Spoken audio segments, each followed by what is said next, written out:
miradi maeneo ambayo investors wanaweza wakaja kwa sisi. Kisha review zile proposal zao, tukaona ziko sawa, basi tukaengage nao tukatekeleza hiyo miradi. Tulitangaza kuanzia mwezi wa 7 mpaka mwezi wa 7 mwishoni, tukapata investors kadhaa, lakini wakaomba kwamba tufanye extension. Kwa hiyo tufanye extension mpaka mwezi wa 8. Na kwa ile feedback ambayo tumepata ni promising kwamba tunaweza tukapata wawekezaji wengi, tukaja nao tukafanya nao kazi kwa pamoja. Lakini hivi sasa pia tuna mradi wa Nzuguni ambao unaendelea. Ya kwanza zile nyumba 300 zishakamilika, lakini kuna nyumba zingine 300 zinaendelea, 150 za chini, zingine zipo kwenye magorofa. Kwa hiyo tunaendelea nazo, zishakamilika. Wananchi, watumishi wa umma watakaribishwa ili waweze kuingia kwenye hizo. Karibu sana mheshimiwa. Mimi ni washukuru na kuwapongeza sana TBA. Mnafanya kazi nzuri sana. Katika taifa letu, taasisi hii ilipoanzishwa ililenga kwa kiasi kikubwa kupunguza gharama za serikali, lakini kuwa na usalama wa majengo ambayo yanajengwa na kusimamiwa na taasisi ya serikali. Mmefanya kazi kubwa, mmejenga majengo mengi kabisa katika taifa letu, na tumeona kila sehemu mlipojenga mmefanya kazi nzuri sana.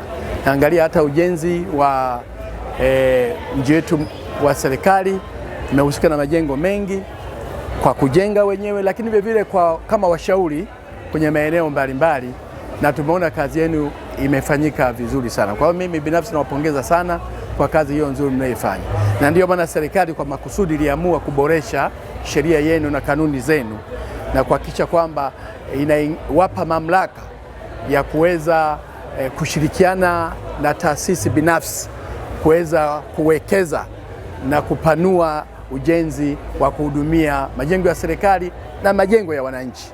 Sasa mna wigo mpana wa kuweza kuhudumia ujenzi wa nyumba za wananchi, na ndio maana katika ukiangalia kule Temeke kwa mfano, najaribu kujenga jengo angao la gharama nafuu kwa wananchi, lakini bado mnayo wigo wa kuwajengea wananchi wenyewe nyumba zao wenyewe kwa gharama nafuu zaidi.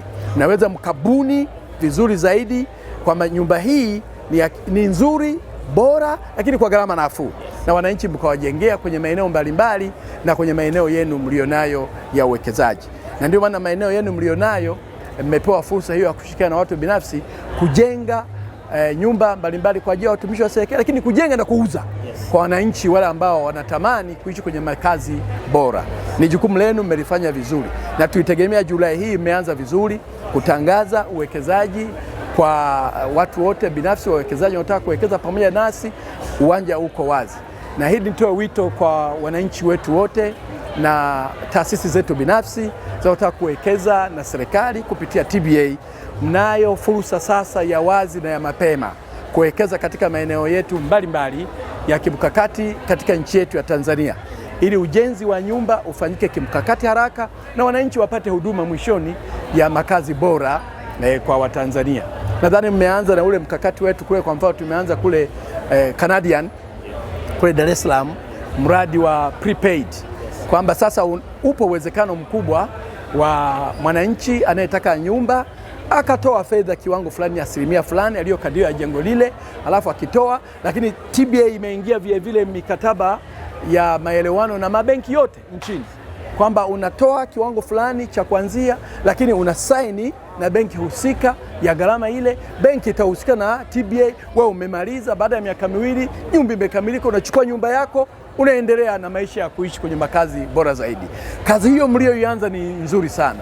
Mimi nitoe wito kwenu, mwe waaminifu na waadilifu, mhakikishe kwamba ujenzi unakamilishwa kama ulivyopanga.